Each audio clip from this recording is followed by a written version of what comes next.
Welcome back, AP.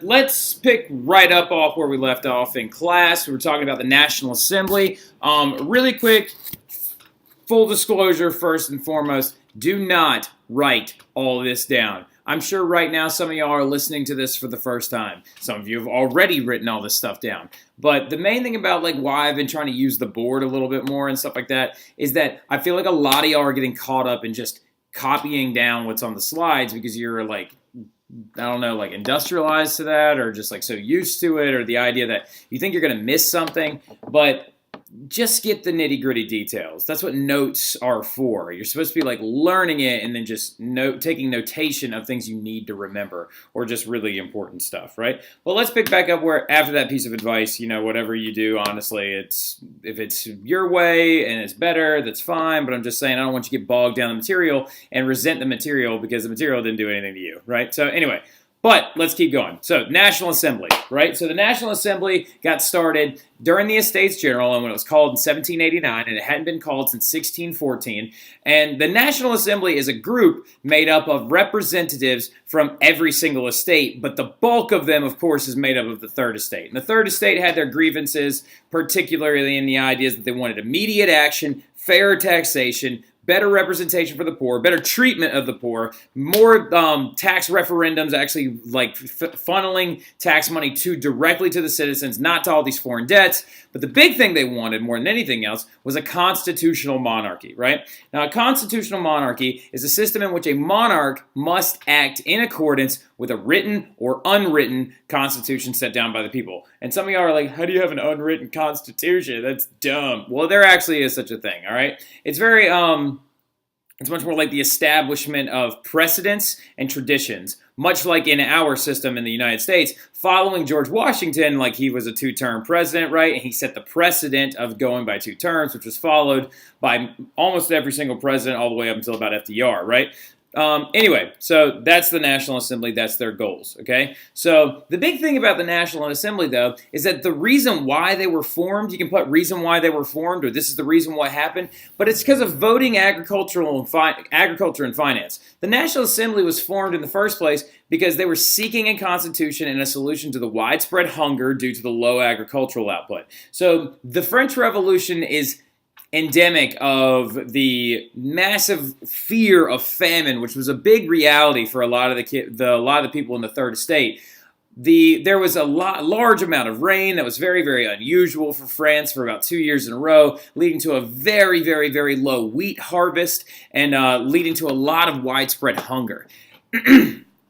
So the National Assembly wanted some immediate resolutions for the hunger more than anything else. They also wanted some resolutions to financial spending and voting as well. But what happened is they got bogged down in arguments and arbitration with the First and Second Estate over equal representation, mostly voting, right? So voting became the big thing that formed the National Assembly, even though they were more concerned, the Third Estate was much more concerned with agriculture and finance. The voting idea came in because the Third Estate wanted votes based on the number of people in their house, right? And the number of people in each estate. And since 98% of France is made up of the Third Estate, they believe that they should be given more than just one vote in the Estates General, because it would always be losing out in a 2-to-1 vote.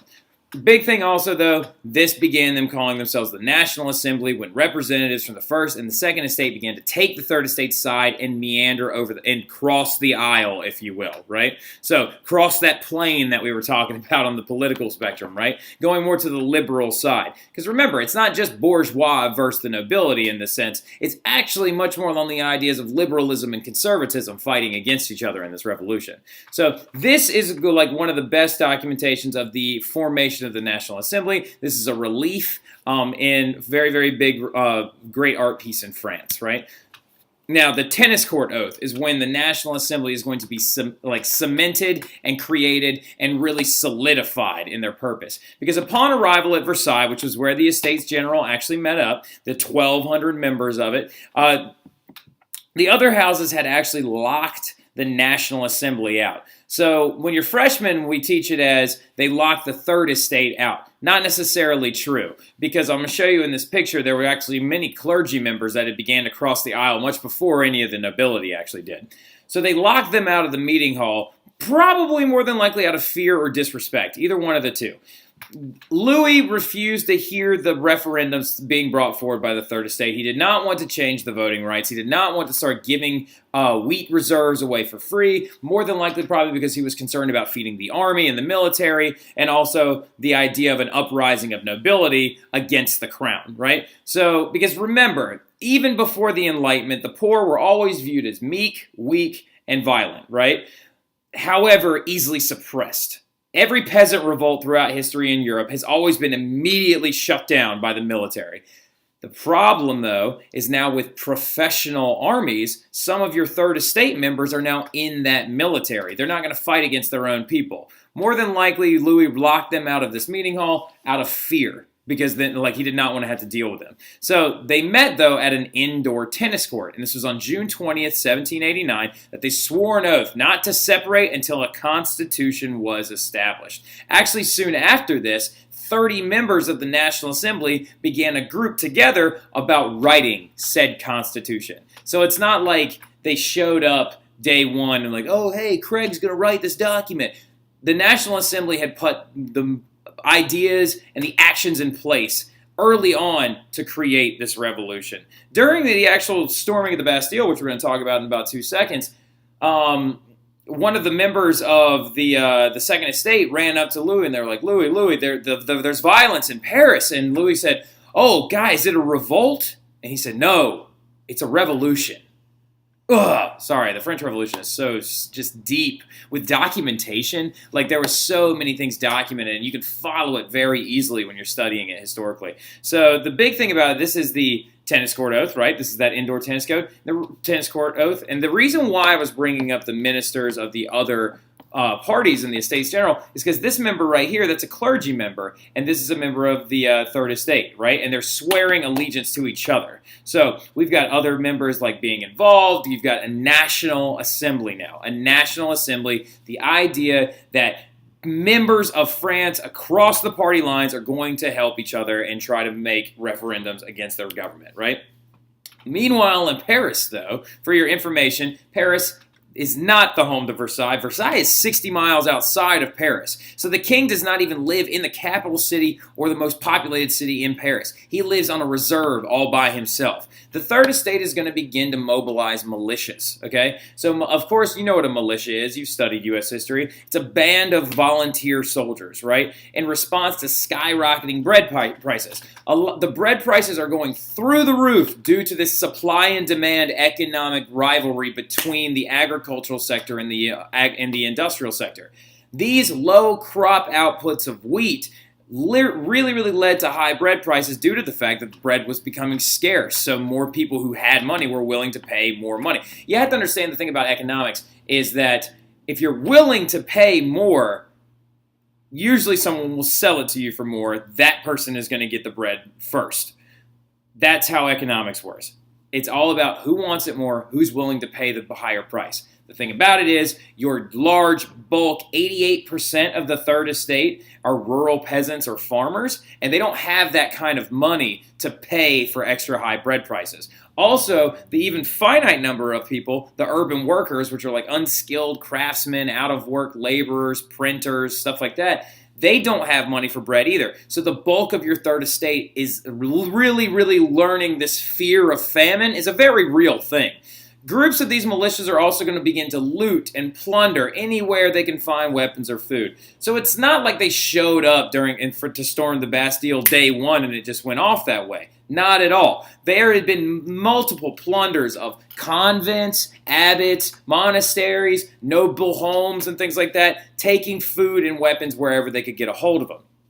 Now, however, due to this, rumors are going to begin to swirl around Paris because of King Louis's movement of soldiers. He began moving soldiers and shuffling them around, kind of like a shell game, just in case the poor were to kind of rise up and go at the poor. So the poor are walking around Paris thinking to themselves, oh, the king's going to attack us. We need more weapons. We need more weapons. So 900 of them assembled out front of the Bastille. Now, the Bastille, if you want an idea of what one looks like, it looks a lot kind of like Eastern State Penitentiary if you've ever been over there. But on July 14th, 1789, this 900-strong group of the poor, or well, actually the militia of the National Assembly, assembled out front of the Bastille, where they knew that on the inside of it, yes, it was a prison, but they knew there weren't very many prisoners inside, but they did know that there were reserves of 250 barrels of gunpowder in there. They didn't necessarily want the weapons, like the guns, out of it. They wanted the powder to possibly fight off these movements of troops by Louis in case he was going to invade Paris to try and quell this revolution. Because remember, Sir, there's violence in Paris. Oh, is it a revolt? No, it's a revolution. The upper class knew this was coming, okay? So on July 14th, 1789, there were only 7 prisoners inside of the Bastille, this massive old medieval fortress built in the high Middle Ages. Very, very large, very, very solidified, with 250 barrels of gunpowder inside. Now, the Bastille was being defended by Swiss mercenaries, ironically enough, mercenaries from Switzerland. Was being defended by them. They were actually contracted out through the crown.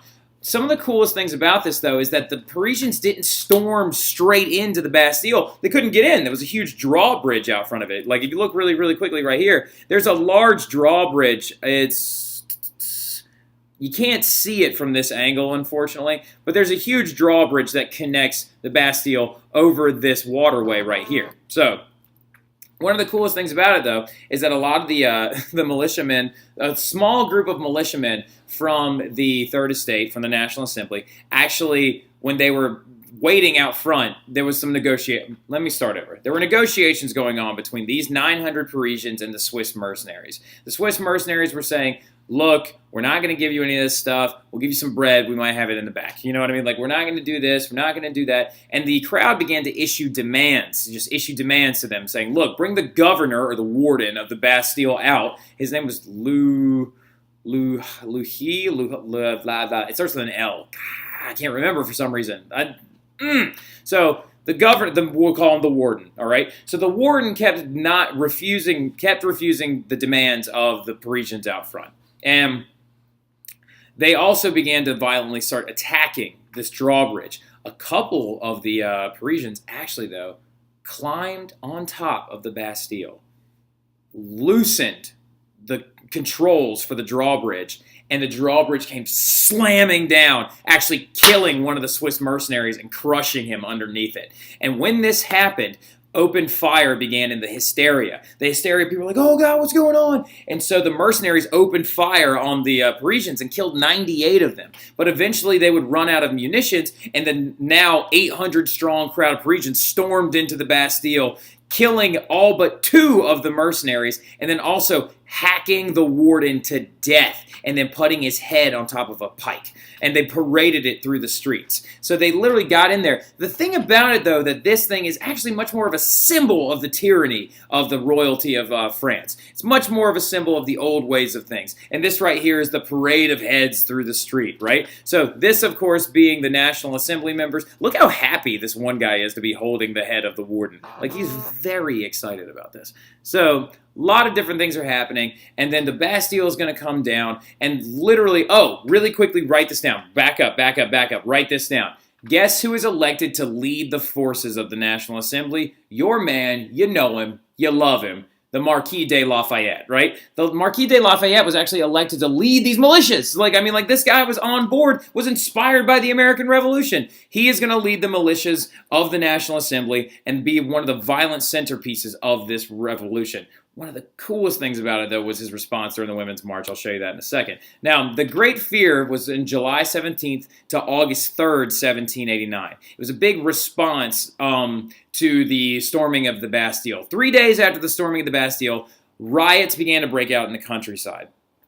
And what was happening was peasants were burning the nobles' homes, the homes of the nobles, and also burning the contracts that bound them to the land. Something you need to understand is before this, after this, jot this down somewhere if you need to, or just remember it. I don't really care. But like feudalism was still active. It was still happening in France. Feudalism was still a very, very vibrant industry. And a lot of these rural peasants were working for these noble families on these massive plots of land.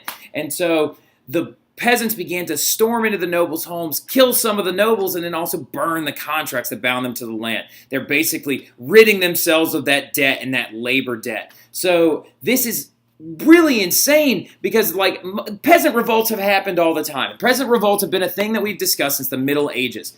The scary part about these ones is how widespread they were. It was everywhere. Absolutely everywhere. So the National Assembly had to figure out a method to try and reel the violence back in a little bit, right? So the revolution is in full swing right now. The storming of the Bastille marks the violent outburst of the revolution, really where the violence and the chaos starts, okay?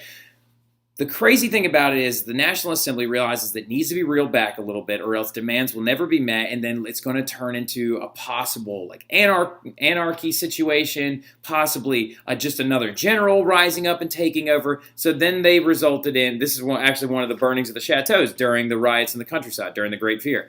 So they responded with the Night of August the 4th. And the Night of August the 4th is one of the pivotal moments in the French Revolution because the National Assembly responded to the Great Fear on Night of August the 4th when they abolished feudalism. Okay, so they brought in all of these noble families and they said, feudalism does not exist. Feudal contracts don't exist. And guess what else, First Estate? The tithe no longer exists. So they abolished feudalism, feudal dues, feudal contracts, and the tithe. Abolished all of the things that would be holding the poor and holding the Third Estate down. Fun fact about the Great Fear, really backing up really fast, there are some revisionist historians that believe the reason why all this was happening was also due to those grain shortages because of ergot, like ergot. Okay, so ergot is a fungus that grows in wheat. And the thing about it is it has hallucinogenic properties. It makes you trip out if you eat it inside of this infected wheat.